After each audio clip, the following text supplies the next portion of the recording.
Colcha de Retalhos, né? E me sinto lisonjeado de poder contribuir com vocês, né? Tentando assim transmitir um pouco da minha experiência assim no trabalho, né? Com alcoolistas. E eu procurei aí no espaço que eu tive livre até dar uma verificada um pouco na literatura, o que nós temos mais recente assim em relação ao alcoolismo feminino, né? E de certo modo, não me surpreendeu perceber que o que se fala hoje é o que já se falava há muitos anos atrás, né? Então, por exemplo, alguns diferenciais na questão do alcoolismo feminino é que o organismo feminino ele é diferente do organismo masculino, né? E essa diferença, então, torna a mulher mais sensível, né, e mais frágil em relação à presença do álcool no seu organismo. Então, isso é um dado que já, né, é conhecido há muitos anos, né, e que ele se confirma. E tem, então, algumas tentativas de explicar por que isso, de fato, ocorre, né? Seria a questão do ciclo feminino, né, o ciclo hormonal das mulheres, porque o organismo da mulher teria menos água do que o organismo do homem, que a mulher produz menos enzimas que atuam na quebra da molécula do álcool. Isso me parece bem interessante e me parece bem possível que seja verdadeiro, né? Porque o álcool ele precisa ser quebrado, a molécula dele, e desdobrado em outras substâncias, né? E segundo algumas pesquisas, uma mulher tomando uma mesma quantidade de álcool que um homem toma, ela permanece mais tempo com o nível sanguíneo alcoólico elevado comparativamente ao nível sanguíneo alcoólico, a alcoolemia, né, que ocorre no homem. As drogas, em geral, são mais agressivas no organismo feminino do que no masculino. Não só o álcool, né, o cigarro, a maconha, a cocaína, né? Mas o que eu acho assim, muito importante a gente poder aproveitar esse espaço, né, e tentarmos assim pensar um pouco o que é o alcoolismo, né, como é que ele se desenvolve e o que ele está representando na vida de cada pessoa, né? Eu acho que então aí nós vamos nos aprofundar um pouco mais na questão. Eu acho que é onde eu posso transmitir melhor assim para vocês, né? Então, vejam, o alcoolismo é um hábito adquirido, né?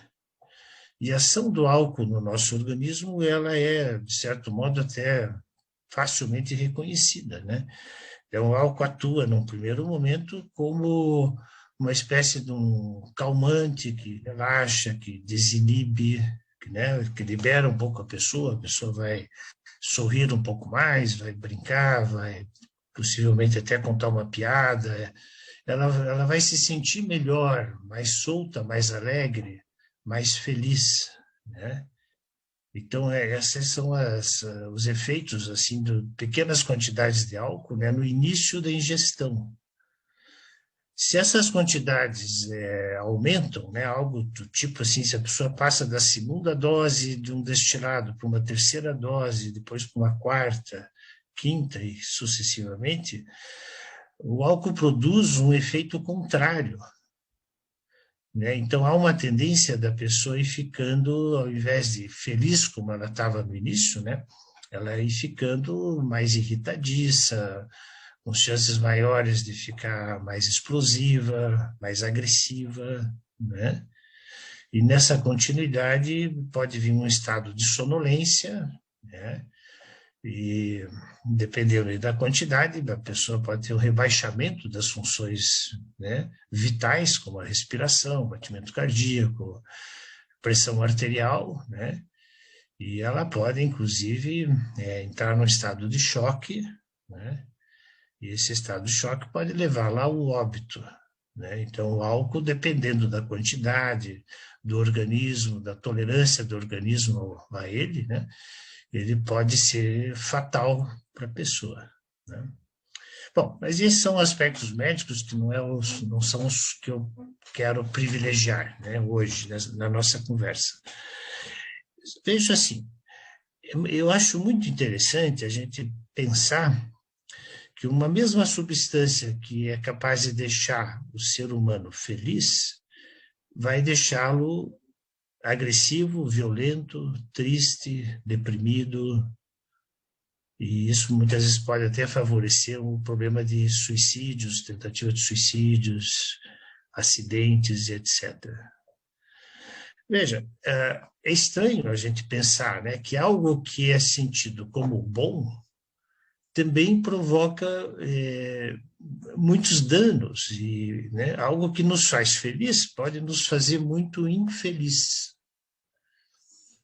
E eu percebo assim que os pacientes não conseguem integrar direito isto, que uma coisa que parece boa, ela pode ser ruim e pode matá-lo, né, se ele fizer um uso dela mais abusivo. Então, como alcoólico e mortes, né, por esse caminho, são bastante frequentes, né? Suicídios, etc., pessoas que estão intoxicadas, né, são bastante frequentes. Então, para a gente entender melhor por que o homem tem tanta dificuldade de perceber, né, que uma coisa que pode ser gostosa e boa, né, ao mesmo tempo ela pode ser terrível para ele, pode ser fatal, eu quero, assim, poder conversar um pouco com todos vocês sobre a origem da nossa mente, né, do nosso sistema emocional. Porque eu penso que aí reside, então, essa dificuldade que é tão comum nas pessoas, né? E como é que a nossa origem se processa, né? Vamos dizer, o que a psicanálise conhece a respeito disto, né? Como é que a mente humana se forma?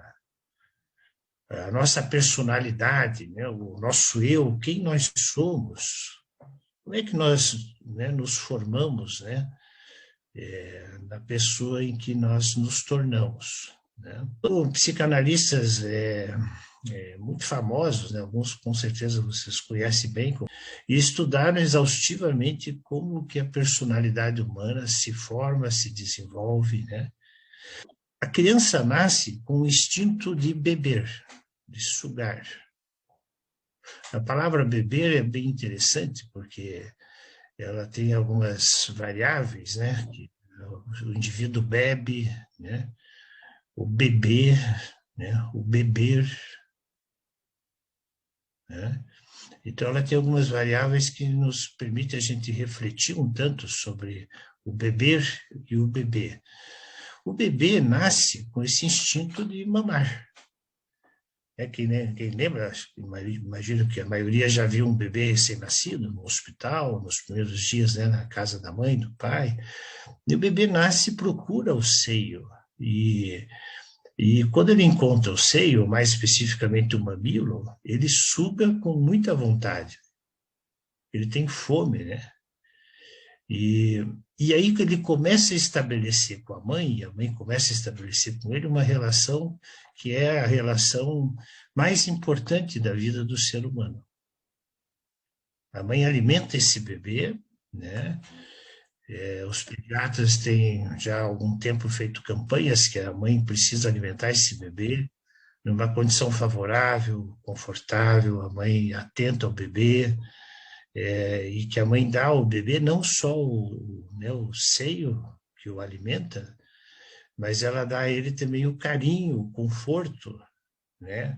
Às vezes ela conversa com ele, ou acaricia o cabelinho dele, a cabecinha dele, de modo que o bebê se sente tanto alimentado, né, quanto amado, né? E esse é um sentimento fundamental, porque nessa integração mãe-bebê, o sentimento amoroso ele vai dando ao bebê uma confiança, né? O bebê tem a fome do bebê é uma fome muito forte, muito grande, muito intensa, né?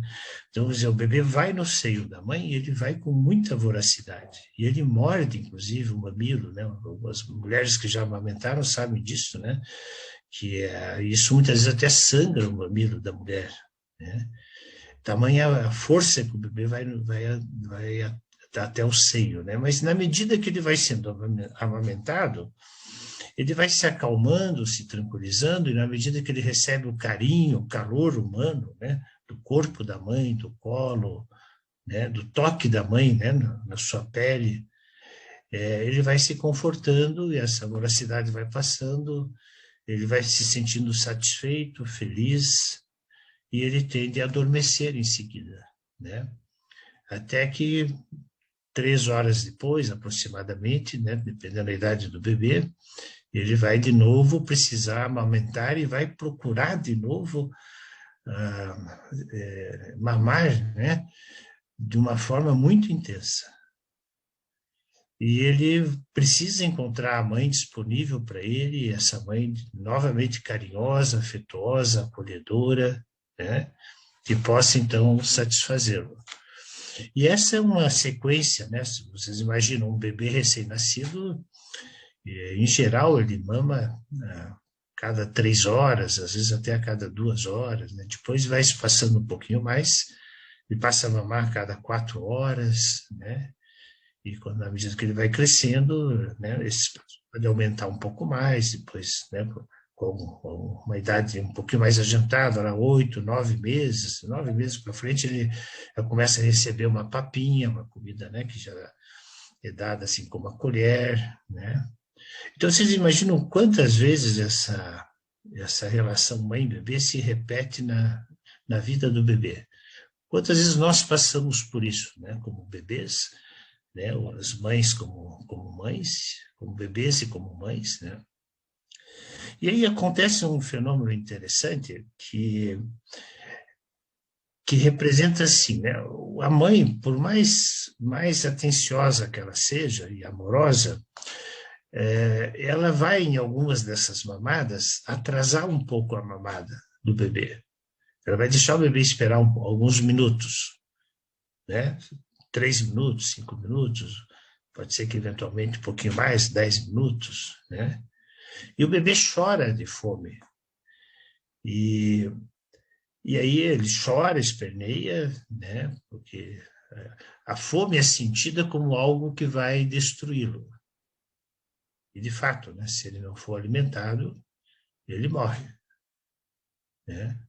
Se por alguma razão o bebê for abandonado, ele não tem como procurar por ele mesmo o alimento. Então, o choro é o grito dele de socorro, né? Estou com fome, preciso mamar, né?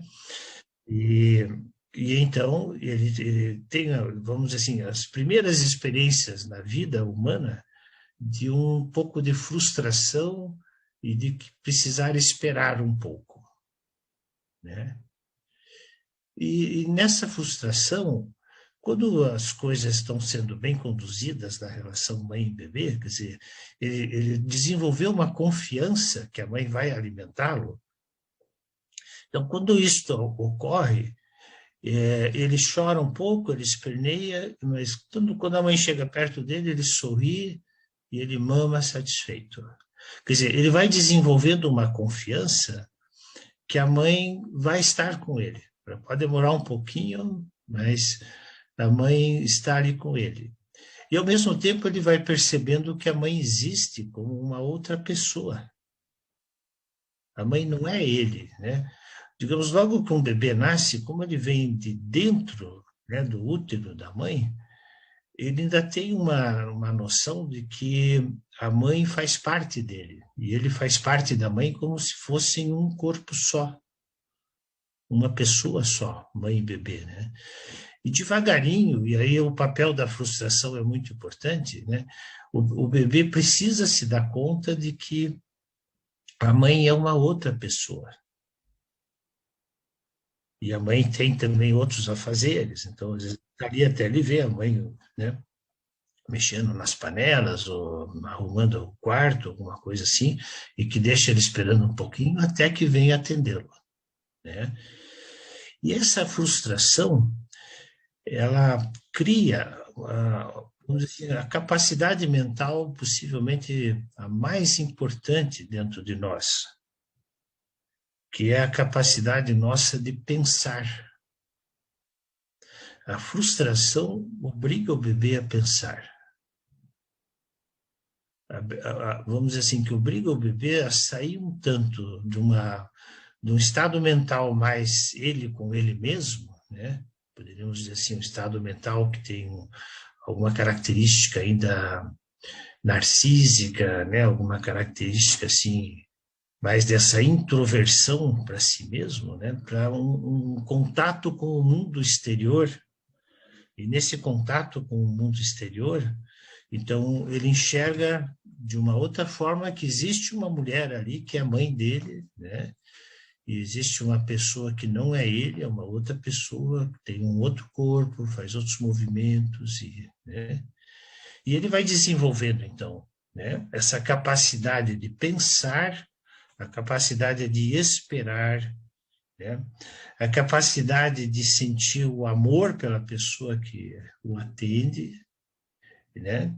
E o ódio, nos momentos em que ele frustra, que também é um sentimento muito presente dentro de todos nós, né?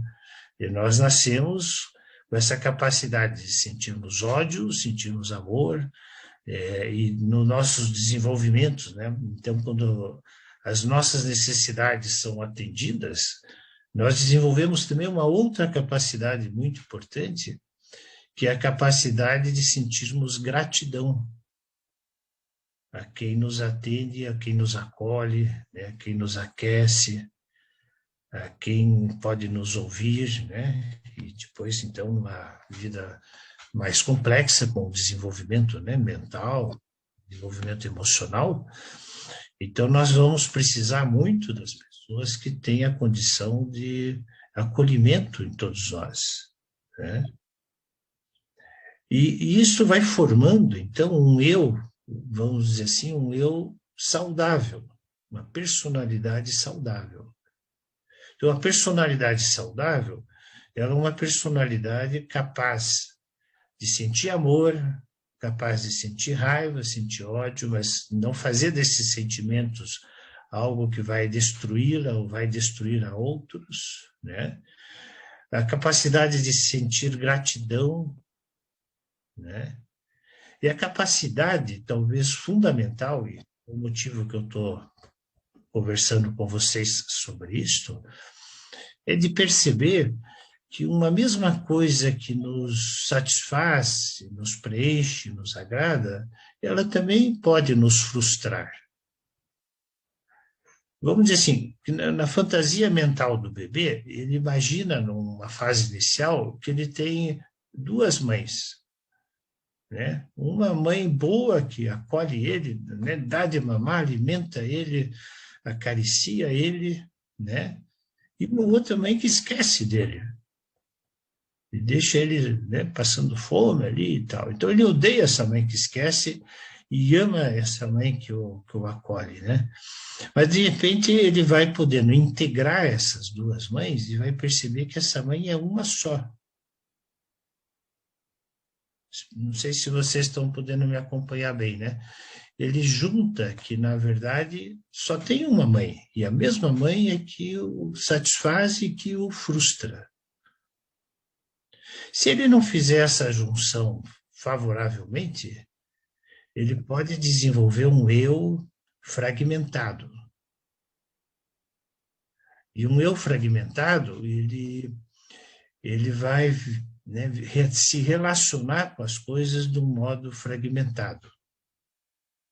E ele vai ter dificuldades de criar vínculos favoráveis na vida dele. Esse eu fragmentado, ele tem uma característica que acompanha, e às vezes acompanha a vida inteira da pessoa, que é os sentimentos persecutórios, as paranoias. Então, às vezes o indivíduo acha sempre que o outro está contra ele. Ele acha sempre que o outro quer, de algum modo, prejudicá-lo. E na medida que ele funciona de um modo fragmentado, o que ocorre realmente é que ele acaba se prejudicando, na medida em que ele tem uma dificuldade de enxergar, né, a si mesmo e enxergar os outros como uma pessoa só, um indivíduo só. Não é? Então, vocês vejam como isto é fundamental no desenvolvimento emocional humano, né? Quando é possível fazer essa integração, quando é possível pensar. Talvez vocês estejam achando um pouco estranho a gente falar isto assim, né? Porque aparentemente todo mundo pensa. E eu insisto com vocês assim, aparentemente.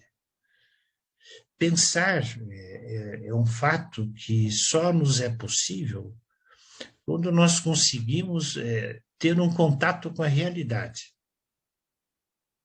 Então, nesse modelo do bebê com a mãe, como o bebê vai se desenvolvendo, a apreensão da realidade, o desenvolvimento da noção de realidade, o bebê estabelece quando ele percebe, né, que ele é um ser que precisa muito da mãe, né, e que a mãe o frustra com frequência, e que ele é um ser capaz de tolerar essa frustração.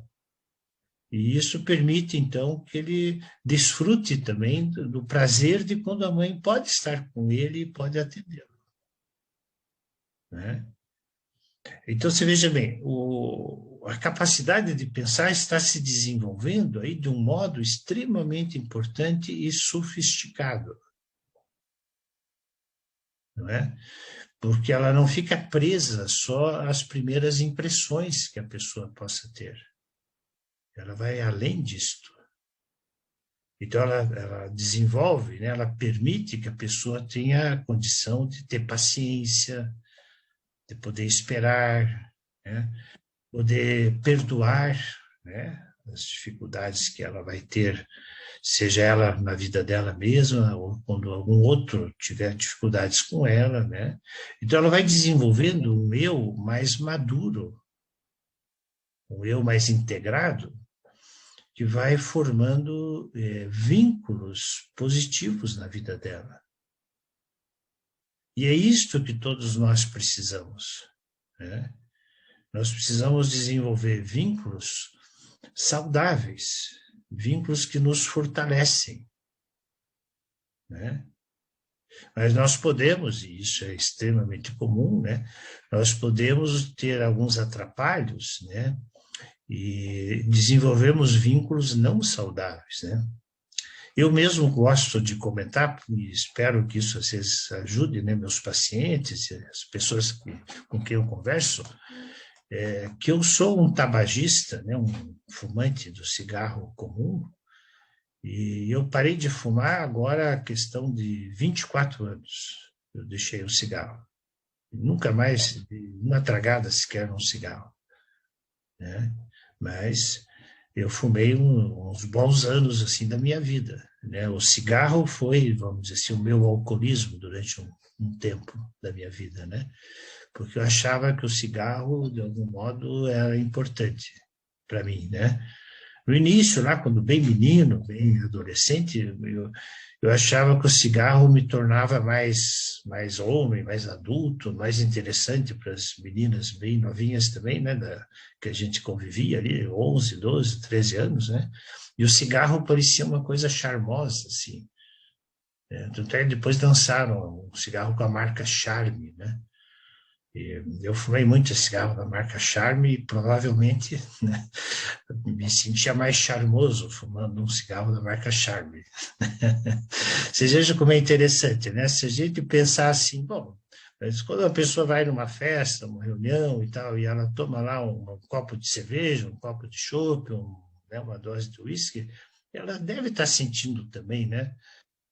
Mais charmosa, mais importante, e como o álcool deixa ela mais solta, mais leve, né? Então, poxa, aí ela tá feita, né? Tá com tudo, né?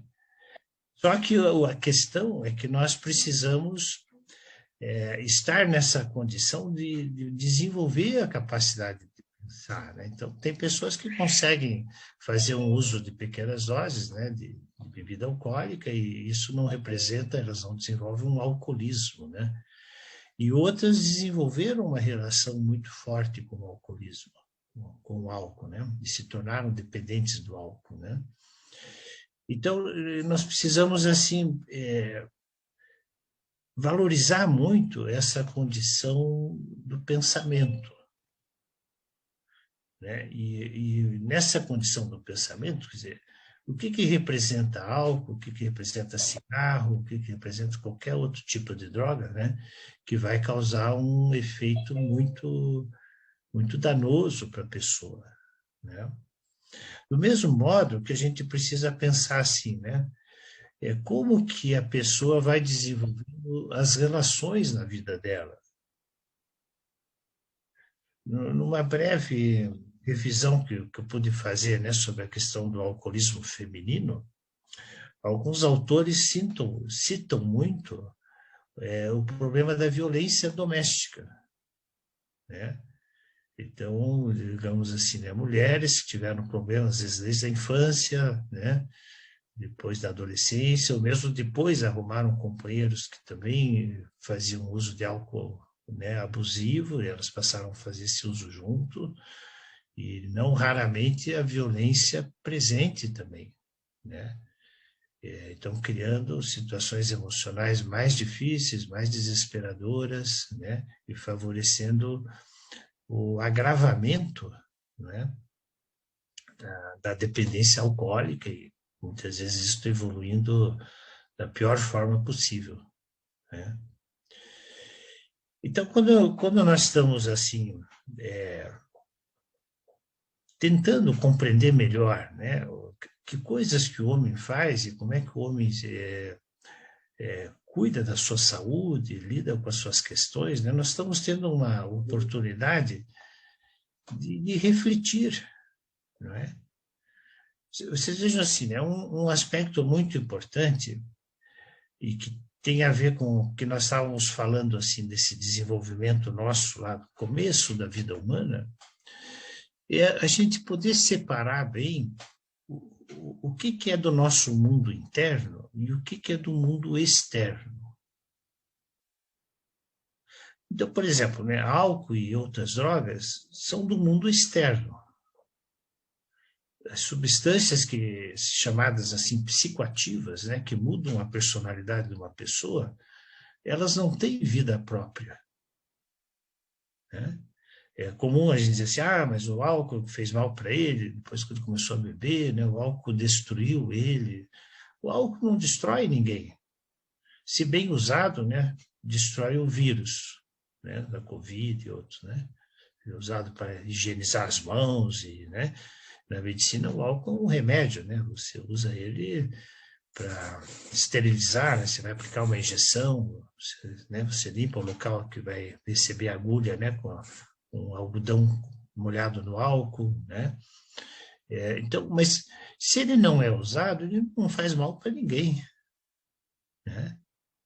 Agora, nós é que precisamos ter essa clareza e essa condição de pensar, né?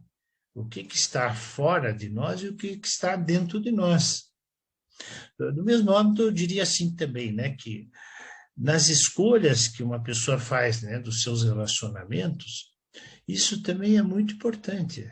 Porque, por exemplo, muitos pacientes chegam ali para nós e a gente, né, às vezes leva um tempo precisando escutar o paciente dizer que ele bebe porque a mãe dele é isso, a mãe dele é aquilo, o pai é isso, o pai é aquilo.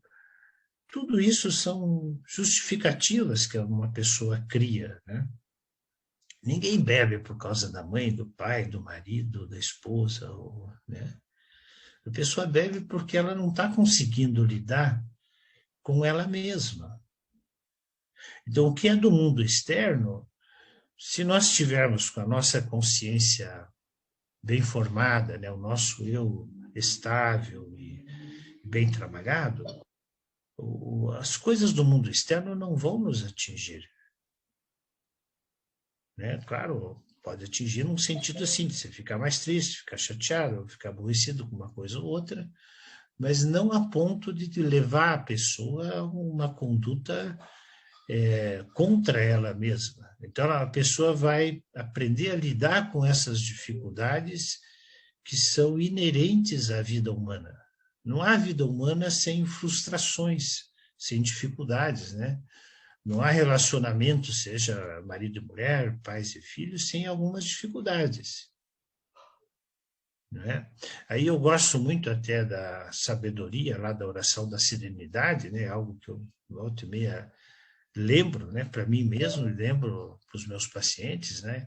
Que nós precisamos saber o que nós podemos mudar e o que nós não podemos mudar. Né? Nós precisamos distinguir essas coisas, né? Quer dizer, se a gente ficar querendo mudar o outro, né? Nós podemos ter problemas muito sérios. Agora, nós podemos mudar a nós mesmos. E esse é um ponto muito interessante, né? Com ajuda, com apoio, com desenvolvimento, um trabalho profissional sério, bem executado, uma pessoa pode evoluir muito, né? Porque a nossa personalidade, ela pode estar sempre se desenvolvendo. O nosso amadurecimento pode, eu diria assim, que precisa, né, durar até o último dia da nossa vida. Enquanto nós estivermos vivos, né, a nossa mente precisa estar aprendendo, nós precisamos saber lidar com as situações mais diversas que possam acometer nós, né? O final de vida costuma ser um período bem difícil, né? A velhice, né, com limitações físicas e algumas doenças que costumam estar presentes numa idade um pouco mais avançada e tudo, mas a nossa personalidade sempre está aprendendo, né? Sempre está desenvolvendo. E daí eu gostei muito desse nome. Esse nome é muito interessante, a colcha de retalhos, porque colcha de retalhos é uma representação que o Dr. Freud usou para falar sobre como a nossa personalidade é formada. E colcha de retalhos, o Freud quis dizer assim, né? A nossa personalidade, ela é formada por várias experiências emocionais que nós temos ao longo da vida e várias pessoas com as quais nós nos identificamos. As nossas identificações começam, né, naturalmente, em um primeiro momento, fortemente com a nossa mãe. Né? E junto com esse início muito forte com a mãe, o pai começa a ter uma presença na vida do bebê. Né? Um pai que está presente, que acompanha a mãe, que também cuida do bebê, que também, né, pega o bebê no colo, que abraça, beija o seu bebê, troca o bebê. Né? Então, um pai presente, ativo, ele também vai rapidamente fazendo parte da vida mental do bebê. E o bebê, na continuidade, ele vai conhecer a tia, o tio, a avó, o avô, né? Um irmãozinho, de repente um priminho, e assim vai. Então, ele vai tendo identificações diferentes dentro dele. A gente normalmente não percebe direito isso, né? A professora lá da escolinha, né? Depois o professor lá do primário, professor depois do cursinho, da faculdade, os diferentes professores que a gente tem, né? E alguns nos marcam muito, e felizmente nos marcam muito positivamente. São, né, exemplos, modelos que nós carregamos para sempre dentro de nós, né? Então, vocês vejam que a nossa personalidade é formada por um conjunto de identificações que nós vamos fazendo ao longo da vida e das mais diversas possíveis, né? Então, essa pluralidade, ela é muito importante, muito necessária para o nosso bom desenvolvimento, né? Quanto maior essa pluralidade, até maior a riqueza da nossa personalidade. Quanto mais pessoas nós conhecemos diferentes, né? Quanto mais trocas a gente estabelece. Um evento como esse de hoje, né? Eu penso que vocês, embora online, mas online tem sido muito rico, que é possível para nós atualmente, né? vocês vão conhecer pessoas diferentes, pensamentos diferentes, vão interagir entre vocês, vão trocar experiências, né? E cada vez que nós participamos de um evento assim que tem essa pluralidade, nós nos enriquecemos muito, né? E pensamos, e cada momento desses nos toca de um modo, né, muito importante, né? Muito profundo. E nos ajuda, então, a gente a estar compreendendo a gente mesmo, a compreender o outro, né? E talvez aí a gente pode também conversar um pouco sobre a questão do que nós esperamos de um tratamento, né? Porque o tratamento, ele, num primeiro momento, a nossa atenção se concentra se a pessoa vai conseguir parar de beber, né? Porque, de fato, quando uma pessoa chega numa sala de ar, chega num consultório, numa clínica, é porque o seu beber está causando prejuízos, né? E normalmente prejuízos sérios para a própria pessoa e para a família. A família sofre muito também, né? Com a dependência de álcool e de outras drogas, né? E quando uma pessoa procura ajuda, infelizmente, eu ainda acredito que ela costuma procurar ajuda tardiamente, né?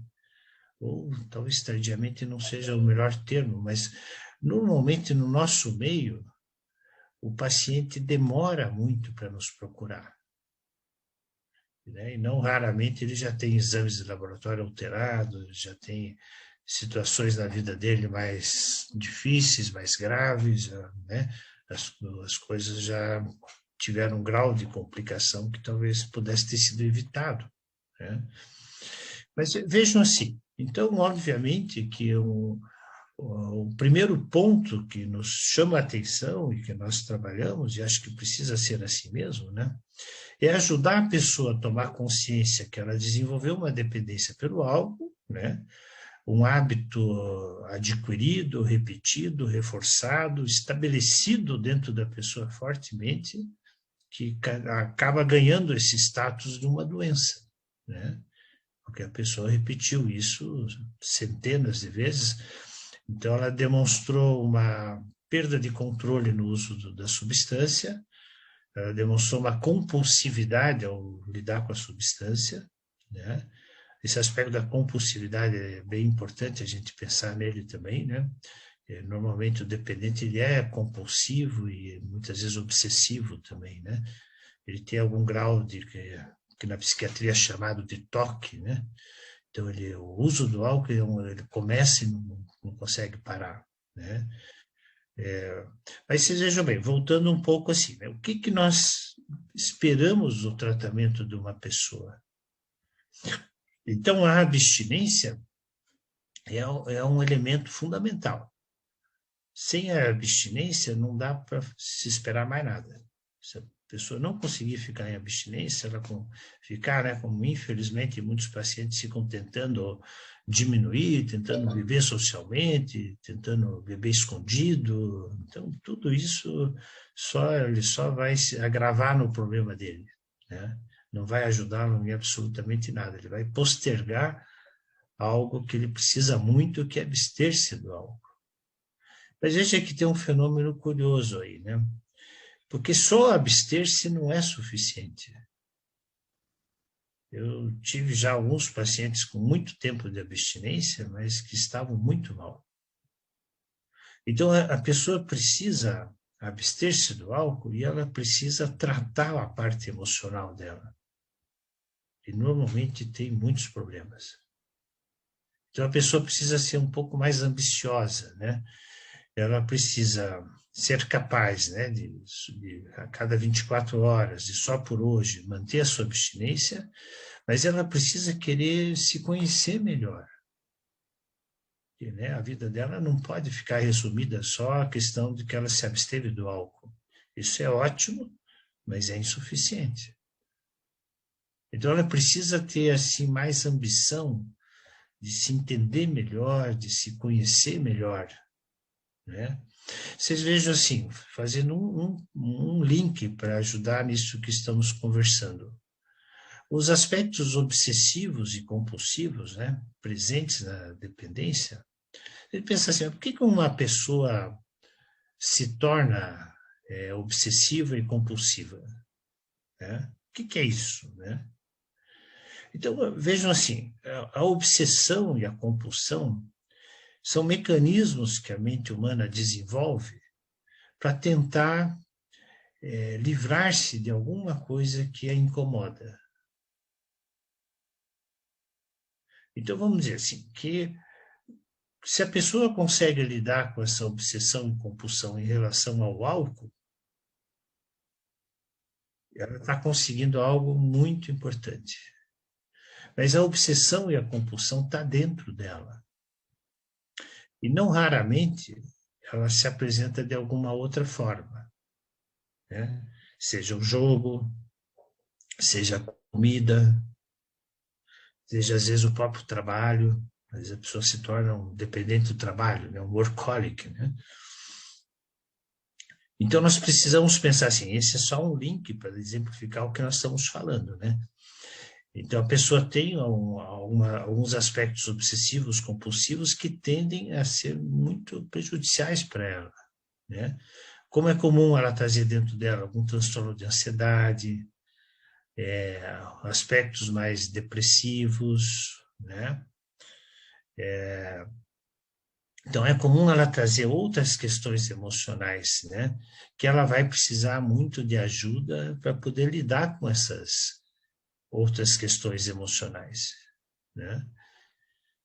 E isso tudo, eu acabei de receber um aviso ali que faltam 5 minutos, e tem uma figura muito bonita junto ali, que é um monte de gente de mão dadas, assim, uma com a outra, né? E eu justamente estava pensando de entrar nesse ponto, né? Porque a ajuda vamos dizer assim, a gente dá a mão um para o outro, né? Se necessário, até a gente abraçar um ao outro, né? E isso muitas vezes é necessário.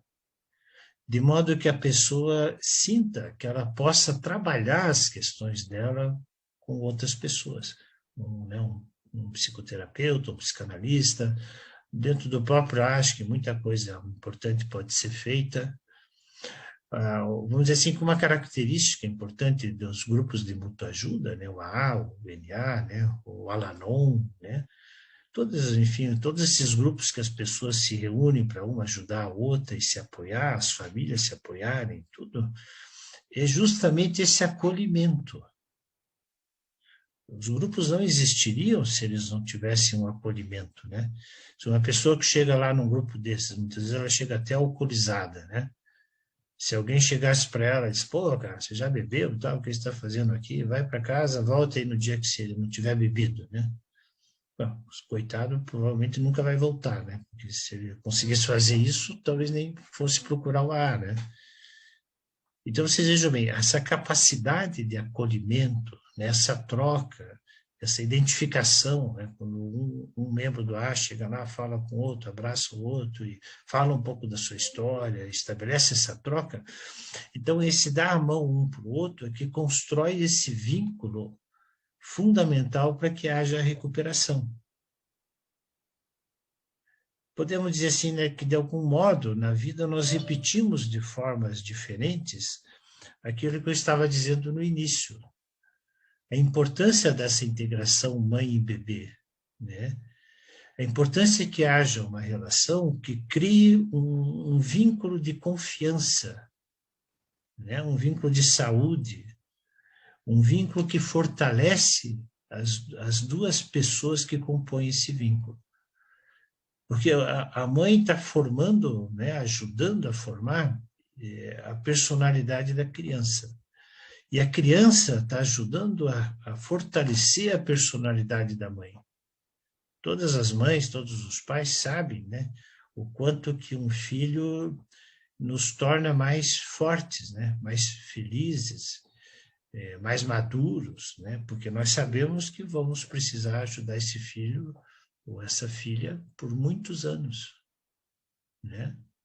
E ajudar não é só, né, oferecer um teto, um prato de comida, não, É conversar, é estar junto, é pensar junto, é brincar junto, né? É o brincar como uma coisa muito necessária, muito importante. Eu agradeço muito essa oportunidade, né? E quem sabe em outro momento continuamos aí a conversar. Então, mais uma vez, obrigado a todos. Espero que vocês tenham aí um sábado bem fértil, né? Tá bem. Tchau, então. Até mais.